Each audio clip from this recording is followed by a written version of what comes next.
Guardian Minister and Chief Guest for the event,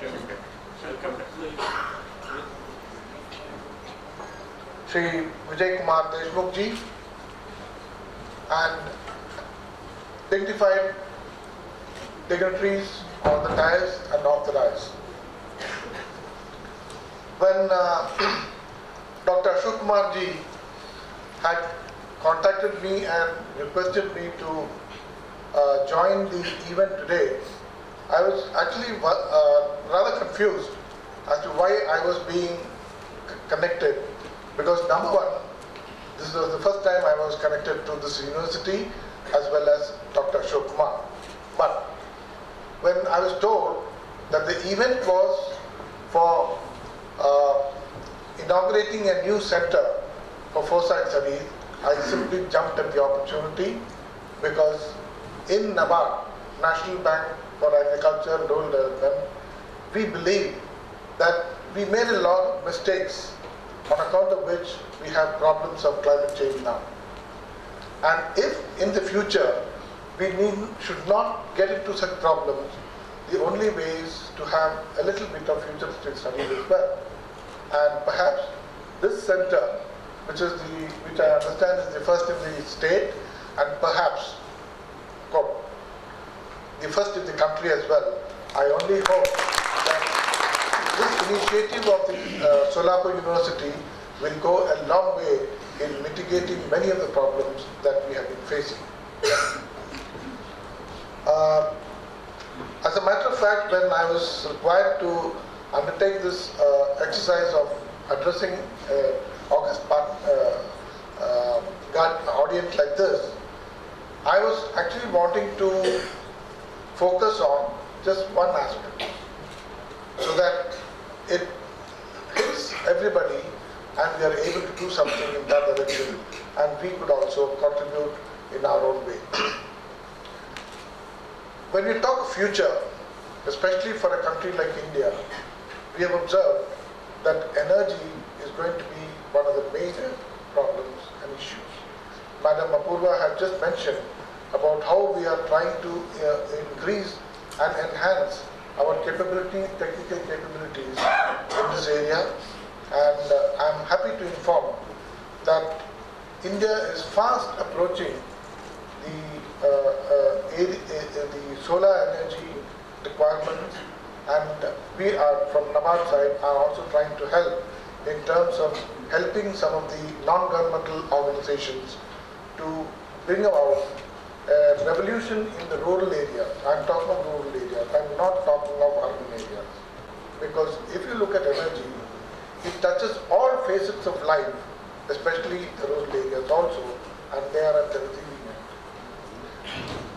Now, one of the things which I wanted to mention was about the fact that energy, you get it from various types, fossil fuels and other types, but we are trying to, in NABARD, we are trying to focus on non-renewable energy sources, especially solar.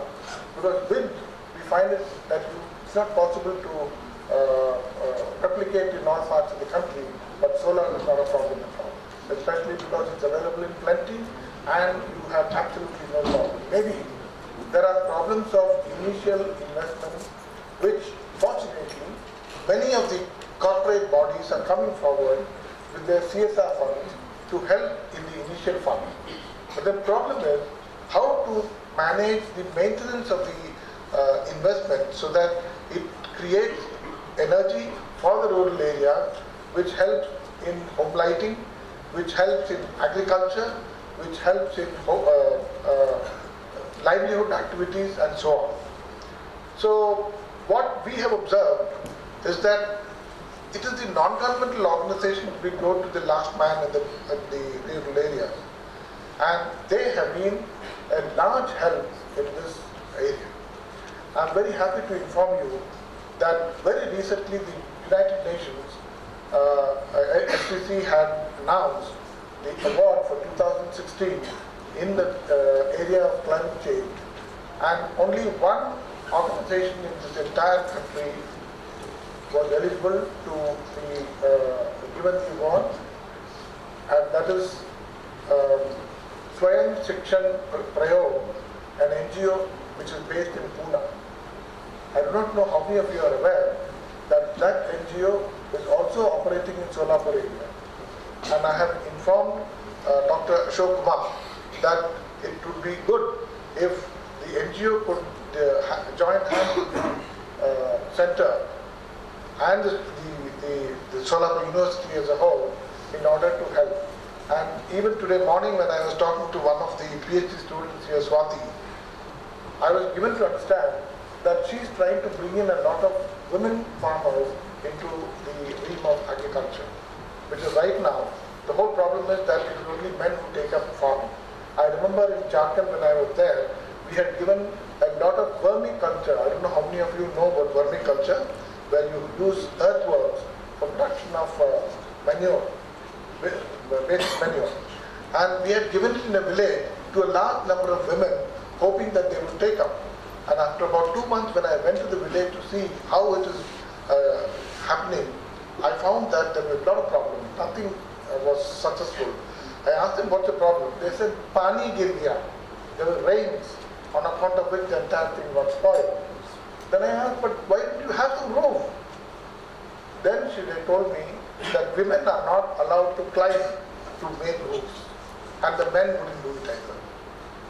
So there are cultural problems on account of which such issues crop up and which need to be addressed, not by you and me, which is not so easy, but an NGO finds it very easy because they know how to do social mobilization in a more professional manner. And I hope that in this initiative also, the use of the non-governmental organizations will be made in a large way, because that is where you will be able to reach the larger number of people in the village.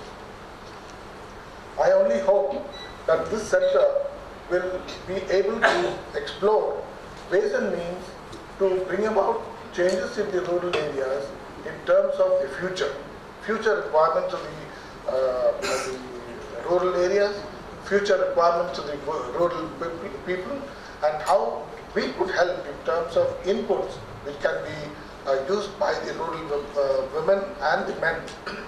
Men know how to look after themselves, but it is the rural women we always find at the receiving end, and therefore the energy is one of the major areas that they need to look at. So I have observed that in agriculture itself, solar is being largely used in the case of Gujarat.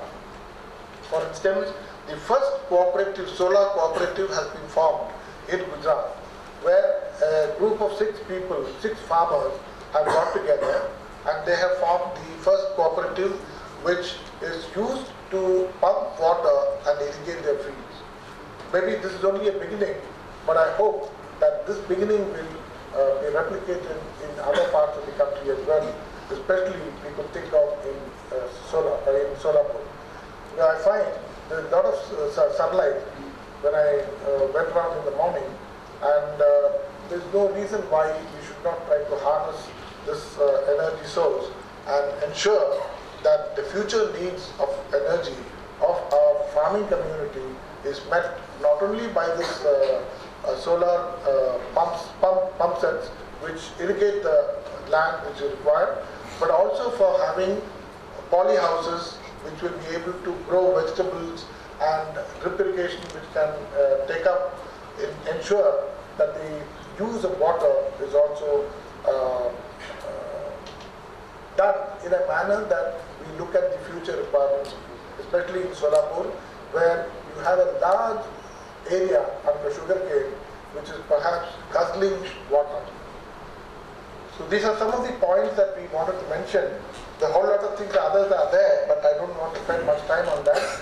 But I would give my presentation to Dr. Ashok so that he could put it on the website of the university, and people who are interested in the use of solar for various facets of rural life, looking at the future, would be helpful.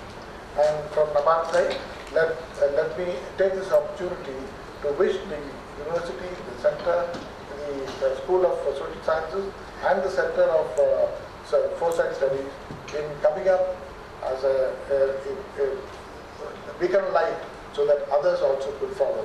And I thank the University of Finland for having given all the support to the university for this initiative. Thank you.